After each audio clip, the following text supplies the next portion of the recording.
Hi all welcome back. So last വീഡിയോയിൽ ഒരു ഇൻഡിവിജ്വലിൻ്റെ residential status എങ്ങനെയാണ് നമ്മൾ കൺസിഡർ ചെയ്യുന്നത് ഡീറ്റെയിൽ ആയിട്ട് പഠിച്ചു. അപ്പോൾ ഞാൻ പറഞ്ഞിട്ടുണ്ടായിരുന്നു നെക്സ്റ്റ് വീഡിയോ ഓൺവേർഡ്സ് ഒരു ഇൻഡിവിജ്വലിൻ്റെ ഫയലിംഗ് സ്റ്റാറ്റസസ് എങ്ങനെയാണ് ഡിറ്റർമൈൻ ചെയ്യുന്നതെന്നും അത് ഏതൊക്കെയാണെന്നാണ് നമ്മൾ കവർ ചെയ്യാൻ പോകുന്നത് എന്നുള്ളത്. സോ ഈ വീഡിയോ തൊട്ട് നമ്മൾ വളരെ സ്പെസിഫിക് ആയിട്ട് ഇൻ ഡീറ്റെയിൽ ആയിട്ട് പഠിക്കാൻ പോകുന്നതാണ് ഒരു ഇൻഡിവിജ്വലിൻ്റെ ഫയലിംഗ് സ്റ്റാറ്റസസ് ഏതൊക്കെയാണെന്നും അതെങ്ങനെയാണ് നമ്മൾ ഡിറ്റർമൈൻ ചെയ്യാൻ പോകുന്നത് എന്നുള്ളത്. സോ നമുക്ക് സ്റ്റാർട്ട് ചെയ്യാം. ഓക്കെ, സോ നമുക്ക് ഫസ്റ്റ് ചോദ്യം വരും, എന്തിനാണ് ഈ ഫയലിംഗ് സ്റ്റാറ്റസസ് ഡിറ്റർമൈൻ ചെയ്യുന്നത് എന്നുള്ളത്. അപ്പോൾ അതിനുള്ള ആൻസറാണ് ഇവിടെ കൊടുത്തിരിക്കുന്നത്. IRS ആക്ച്വലി ഇത് ചെയ്യുന്നതിൻ്റെ റീസൺ എന്താണെന്ന് വെച്ചിട്ടുണ്ടെങ്കിൽ ഓരോ ഫയലിംഗ് സ്റ്റാറ്റസ് അനുസരിച്ചിട്ട് അവരുടെ ഫയലിംഗ് റിക്വയർമെൻറ്റ്സ് മാറും. അവരുടെ സ്റ്റാൻഡേർഡ് ഡിഡക്ഷൻ്റെ എമൗണ്ട് എത്രയാണ്. ഇപ്പോൾ സ്റ്റാൻഡേർഡ് ഡിഡക്ഷൻ എന്താ നമ്മൾ കേൾക്കാത്തൊരു പേരാണ്. മൂവിങ് ഫോർവേഡ് ഇൻ ഡീറ്റെയിൽ ആയിട്ട് പഠിക്കാനുള്ള ഒരു ടോപ്പിക്കാണ്. അപ്പോൾ സ്റ്റാൻഡേർഡ് ഡിഡക്ഷൻ എന്ന് വെച്ചാൽ നമ്മുടെ ടാക്സിൻ്റെ മേലെ നമുക്ക് എന്ത് ചെയ്യും, ഗവൺമെൻറ്റിനെ സംബന്ധിക്കുന്ന ഒരു സ്പെസിഫിക് എമൗണ്ട് നിങ്ങൾ പേ ചെയ്യേണ്ട അതിന് ഡിഡക്റ്റ് ചെയ്തോളാൻ പറയും. ആൻഡ് അത് ഇൻഡിവിജ്വൽ ടു ഇൻഡിവിജ്വൽ മാറും. അവരുടെ ഫയലിംഗ് സ്റ്റാറ്റസ് മാറുന്നതനുസരിച്ചിട്ട് അത് മാറിക്കൊണ്ട് നിൽക്കും. അപ്പം കറക്റ്റായിട്ടുള്ള ഫയലിംഗ് സ്റ്റാറ്റസ് ഏതാണെന്ന് നമ്മൾ ഡിറ്റർമൈൻ ചെയ്തേ സാധിക്കുള്ളൂ. അടുത്തത് ടാക്സ് ക്രെഡിറ്റ് മാറിക്കൊണ്ട് നിൽക്കും, അല്ലെങ്കിൽ ടാക്സ് റേറ്റ്സും നമ്മൾ ടോട്ടൽ ടാക്സ് ലയബിലിറ്റിയും എന്തിൻ്റെ അടിസ്ഥാനത്തിൽ മാറിക്കൊണ്ട് നിൽക്കും, ഈ ഒരു ഫയലിംഗ് സ്റ്റാറ്റസ് മാറുന്നതനുസരിച്ച് മാറിക്കൊണ്ട് നിൽക്കും. അപ്പോൾ നമുക്കറിയുന്ന പോലെ 5 ഫയലിംഗ് സ്റ്റാറ്റസസ് ആണുള്ളത്. ഇത് ഏതൊക്കെയാണെന്നും ഇത് ഡിറ്റർമൈൻ ചെയ്യാനുള്ള ക്രൈറ്റീരിയാസ് ഏതൊക്കെയാണെന്നാണ് നമ്മൾ നോക്കാൻ പോകുന്നത്.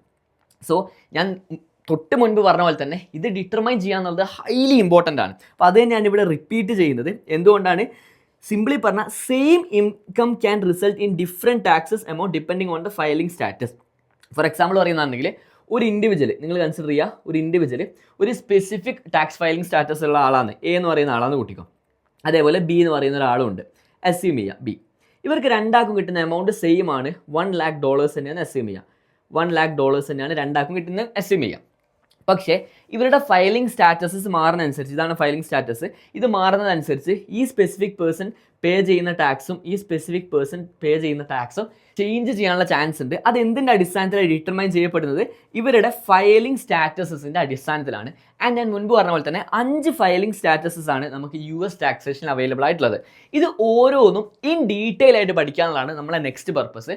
ആൻഡ് നമ്മൾ ഹോൾ സിലബസ് എടുത്തിട്ടുണ്ടെങ്കിൽ ഏറ്റവും ഇമ്പോർട്ടൻ്റ് ആയിട്ടുള്ള ടോപ്പിക് ആയിട്ടാണ് ഈ ഒരു ഏരിയ ഞാൻ കൺസിഡർ ചെയ്യുന്നത്. 5 ഫയലിംഗ് സ്റ്റാറ്റസ് ഓരോന്നും സ്പെസിഫിക് ആയിട്ട് എൻഡ് ടു എൻഡ് നമ്മൾ മനസ്സിലാക്കിയിരിക്കണം. സോ നമുക്ക് സ്റ്റാർട്ട് ചെയ്യാം. അപ്പം മെയിൻലി നമുക്ക് 5 ഫയലിംഗ് സ്റ്റാറ്റസ് ആണ് അവൈലബിൾ ആയിട്ടുള്ളത്. ഇതെങ്ങനെയാണ് ഡിറ്റർമൈൻ ചെയ്യാൻ പോകുന്നതെന്നാണ് നമ്മൾ നെക്സ്റ്റ് പറയാൻ പോകുന്നത്. സോ ഇത് 5 ഏതൊക്കെയാണെന്ന് ജസ്റ്റ് ഒന്ന് നോക്കാം. സിംഗിൾ എന്ന് പറയുന്ന ഒരു ഓപ്ഷൻ ഉണ്ട്. മാരീഡ് ഫയലിംഗ് ജോയിൻലി, അതായത് 2 കപ്പിൾസ് ഒരുമിച്ച് അവരുടെ ടാക്സ് ഫയൽ ചെയ്യുക. അല്ലെങ്കിൽ മാരീഡ് ഫയലിംഗ് സെപ്പറേറ്റ്ലി, 2 കപ്പിൾസ് ഉണ്ട് പക്ഷെ അവർ രണ്ടും സെപ്പറേറ്റ്ലി ഫയൽ ചെയ്യുക. അല്ലെങ്കിൽ ഹെഡ് ഓഫ് ഹൗസ് ഹോൾഡ്, ഇവിടെ ഡിപ്പെൻഡൻറ്റിൻ്റെ കേസും കാര്യങ്ങളൊക്കെ കടന്നു വരുന്നുണ്ട്. മൂവിങ് ഫോർവേഡ് നമ്മൾ ഡീറ്റെയിൽ ആയിട്ട് പഠിക്കും. Last QSS, qualified surviving spouse. So ഈ 5 സ്റ്റാറ്റസ് ആണുള്ളത്. പക്ഷേ നമ്മളിവിടെ നേരിടാൻ പോകുന്ന ബുദ്ധിമുട്ടാണ് ഇവിടെ നോട്ടായിട്ട് കൊടുത്തിരിക്കുന്നത്. Some taxpayers may qualify for more than 1 filing status. അതായത് ഒരു ഇൻഡിവിജ്വലിന് എടുത്തിട്ടുണ്ടെങ്കിൽ മേ ബി അവർക്ക് 2 or 3 ഓപ്ഷൻ ഉണ്ടാവും. ഒരു ഓപ്ഷൻ മാത്രമല്ല, അതായത് അവർക്ക് ഏത് വേണമെങ്കിൽ ചൂസ് ചെയ്യാം. ചിലപ്പോൾ സിംഗിളായിട്ട് മാറാം, അല്ലെങ്കിൽ married filing jointly, separately, head of house hold, qualifying service spouse, ഇതിൽ ഏത് വേണമെങ്കിൽ അവർക്ക് ചൂസ് ചെയ്യാൻ പറ്റുന്ന സിറ്റുവേഷനിലേക്ക് എത്തിയേക്കാം. അപ്പം അങ്ങനെ വന്നിട്ടുണ്ടെങ്കിൽ ഏതാണ് നമ്മൾ ചൂസ് ചെയ്യേണ്ടത് എന്നുള്ളതാണ് ചോദ്യം. സോ അതിനുള്ള ആൻസറാണ് ഇവിടെ കൊടുത്തിരിക്കുന്നത്.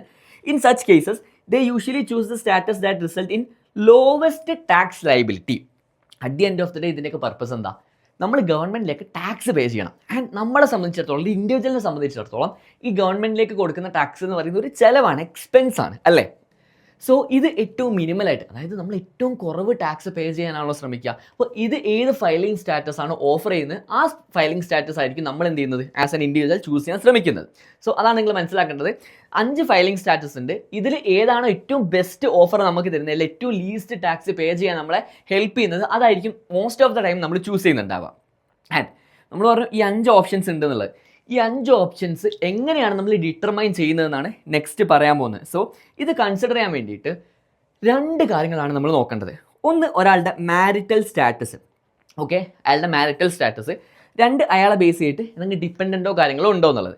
ആൻഡ് ഈ മാരിറ്റൽ സ്റ്റാറ്റസിലേക്ക് വരുമ്പോൾ തന്നെ എടുത്ത് പറയാനുള്ള ഒരു പോയിന്റ് എന്താണെന്ന് വെച്ചാൽ, നമ്മൾ US ടാക്സ് ഇയർ എന്ന് പറയുന്നത് എപ്പോഴാണ്, 1 Jan തൊട്ട് 31 December വരെ അല്ലേ.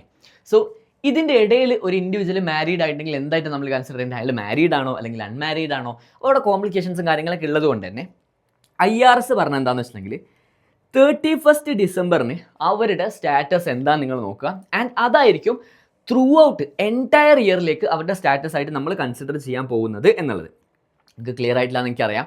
അതാണ് ഇവിടെ എക്സാമ്പിളായിട്ട് കൊടുത്തിരിക്കുന്നത്. ഒരാൾ 31 ഡിസംബറിന് മാരീഡ് ആണോ, അങ്ങനെയാണെന്നുണ്ടെങ്കിൽ അയാൾ ആ ഫുൾ ഇയർ മാരീഡ് ആയിട്ടായിരിക്കും കൺസിഡർ ചെയ്യുന്നുണ്ടാവുക. ഇനി ഒരാൾ മാരീഡൊക്കെ ആയിരുന്നു, കൃത്യം 13th ഡിസംബറിന് അയാൾ എന്ത് ചെയ്തു, ഡിവോഴ്സ് കംപ്ലീറ്റ്ലി വാങ്ങിയിട്ട് ലീഗലി ഡിവോഴ്സും കാര്യങ്ങളൊക്കെ നടത്തി. അങ്ങനെയാണെങ്കിൽ 31 ഡിസംബർ അയാളുടെ അവസ്ഥ എന്താ, അയാൾ മാരീഡ് ആണോ? അല്ല. അങ്ങനെയാണെങ്കിൽ ആ ഹോൾ ഇയറിലേക്ക് അയാൾ അൺമാരീഡ് ആയിട്ടായിരിക്കും നമ്മൾ കൺസിഡർ ചെയ്യുന്നുണ്ടാവുക. സോ നമുക്കിവിടെ ആകെ നോക്കാനുള്ള എന്താ, ഒരൊറ്റ സ്പെസിഫിക് ഡേറ്റ് 31 ഡിസംബറിന് ഇയാളുടെ സ്റ്റാറ്റസ് എന്താ, മാരീഡ് ആണോ അല്ലെങ്കിൽ അൺമാരീഡ് ആണോ, ഡിവോഴ്സ്ഡ് ആണോ? അപ്പോൾ ആ സിറ്റുവേഷൻ നോക്കിയിട്ട് വേണം നമ്മൾ ഡിറ്റർമൈൻ ചെയ്യാൻ. സോ ഇത് കൺസിഡർ ചെയ്യുന്ന സമയത്ത് നമ്മൾ ഫസ്റ്റ് നോക്കേണ്ട എലമെന്റ് എന്താ, മാരിറ്റൽ സ്റ്റാറ്റസ്. ആൻഡ് ആ മാരിറ്റൽ സ്റ്റാറ്റസിൽ എന്താ 31 ഡിസംബർ മാത്രം നമ്മൾ നോക്കിയാൽ മതി. ആ ഒരു സ്പെസിഫിക് ഡേറ്റിൽ അയാളുടെ സ്റ്റാറ്റസ് എന്നുള്ളതാണ്. രണ്ടാമത് നോക്കാനുള്ളത് ഡിപ്പെൻഡൻസ് എന്നുള്ളതാണ്. സോ ഡിപ്പെൻഡൻ്റ് എന്ന് വെച്ചാൽ എന്താ, ടേം പോലെ തന്നെ നമ്മൾ ആശ്രയിച്ചിട്ട് ആരെങ്കിലും ഉണ്ടോ എന്നുള്ളത്. നമ്മൾ ഇൻഡിപെൻഡൻ്റ് എന്ന് പറയുമ്പോൾ എന്താ, ലൈക്ക് സ്വന്തമായിട്ട് എല്ലാം ചെയ്യാൻ പറ്റുന്ന ഒരാൾ. ഇപ്പോൾ ഡിപ്പെൻഡൻ്റോ, ഒരാൾ ആശ്രയിച്ച് ജീവിക്കുന്ന ആളെയാണ് നമ്മൾ ഡിപ്പെൻഡൻ്റ് എന്നൊക്കെ പറയാം. ഓക്കെ, സോ ആരെങ്കിലും നമ്മൾ ആശ്രയിച്ചിട്ട് ഡിപ്പെൻഡ് ചെയ്ത് ജീവിക്കുന്നത്. അപ്പം സോ ഞാനിങ്ങനെ വാക്കാൽ ആശ്രയിച്ച് ജീവിക്കുന്നുണ്ട് എന്ന് പറഞ്ഞാൽ പോരാ, ഇതിന് പകരം കൃത്യമായി നമുക്ക് മെഷർ ചെയ്യാൻ കുറേ ക്വാണ്ടിറ്റേറ്റീവ് മെഷേഴ്സ് ഉണ്ട്. അതായത് നമ്മൾ വീടിൻ്റെ ചിലവിൻ്റെ ഇത്ര പെർസെൻറ്റേജിൽ കൂടുതൽ നമ്മൾ അവരെ വഹിക്കുന്നുണ്ടാവണം, അവർ ഇത്രയും ചിലവ് നമ്മളായിരിക്കണം മീറ്റ് ചെയ്യുന്നത്. ഇങ്ങനത്തെ കുറേ ക്രൈറ്റീരിയാസും കാര്യങ്ങളൊക്കെ ഉണ്ട്. ഇത് മൂവിങ് ഫോർവേഡ് ഡിപ്പെൻഡൻ്റ് എന്ന് പറഞ്ഞിട്ട് ഒരു സെപ്പറേറ്റ് ചാപ്റ്റർ ഉണ്ട്, അത് ഡീറ്റെയിൽ ആയിട്ട് നമ്മൾ കവർ ചെയ്യുന്നുണ്ടാവും. പക്ഷേ ഫോർ ദ ടൈം ബീയിങ് നിങ്ങൾ മനസ്സിലാക്കുക, നമ്മൾ ആശ്രയിച്ച് ഡിപ്പെൻഡ് ചെയ്തിട്ട് ഒരു സ്പെസിഫിക് ഇൻഡിവിജ്വൽ ഉണ്ട് എന്നുണ്ടെങ്കിൽ അതിൻ്റെ ബേസിസിൽ നമ്മൾ ഫയലിംഗ് സ്റ്റാറ്റസ് മാറാൻ ചാൻസ് ഉണ്ട്. അപ്പോൾ അതിൻ്റെ ബേസിൽ നമുക്ക് ഹെഡ് ഓഫ് ഹൗസ് ഹോൾഡ് എന്ന് പറയുന്ന ഓപ്ഷനും അതേപോലെ QSS ക്വാളിഫയിങ് സർവൈവിങ് സ്പൗസ് എന്ന് പറയുന്ന ഓപ്ഷനും തുറന്നു വരും. സോ മെയിൻലി 5 ഫയലിംഗ് സ്റ്റാറ്റസ് ഒക്കെയാണ് ഉള്ളത്. ഇത് ഡിറ്റർമൈൻ ചെയ്യാൻ 2 കാര്യങ്ങളാണ് നമ്മൾ നോക്കേണ്ടത്, മാരിറ്റൽ സ്റ്റാറ്റസും അതേപോലെ അവരുടെ ബേസ് ചെയ്തിട്ട് ഡിപ്പെൻഡൻസോ കാര്യങ്ങളോ ഉണ്ടോ എന്നുള്ളത്. സോ ഇതിൻ്റെ ബേസിസിൽ ഏറ്റവും ലീസ്റ്റ് ടാക്സ് പേ ചെയ്യാൻ വരുന്ന ഫയലിംഗ് സ്റ്റാറ്റസ് ആയിരിക്കും ഒരു ഇൻഡിവിജ്വൽ ചൂസ് ചെയ്യാൻ ഏറ്റവും കൂടുതൽ പ്രിഫർ ചെയ്യുന്നുണ്ടാവാം. അപ്പം ഞാൻ പറഞ്ഞു 5 സ്റ്റാറ്റസസ് ഉണ്ട് എന്നുള്ളത്, അതെന്താണെന്ന് വളരെ വേഗമായിട്ട് നമ്മൾ പറഞ്ഞു പോയി. പക്ഷേ നിങ്ങൾ നോക്കിയാൽ മനസ്സിലാവും ഇത് ഇൻ ഡീറ്റെയിൽ പഠിക്കാനുള്ള ടോപ്പിക്കാണ്. സോ നെക്സ്റ്റ് വീഡിയോ ഓൺവേർഡ്സ് ഓരോന്നും നമ്മൾ ഡീറ്റെയിൽ ആയിട്ട് പറയുന്നുണ്ടാവും. ഇതിനെ ബേസ് ചെയ്തിട്ട് എക്സാമ്പിൾസും കാര്യങ്ങളൊക്കെ ഡീറ്റെയിൽ ആയിട്ട് പറയുന്നുണ്ടാവും, ക്വസ്റ്റ്യൻസും പ്രാക്ടീസ് ചെയ്യുന്നുണ്ടാവും. So move to the next video.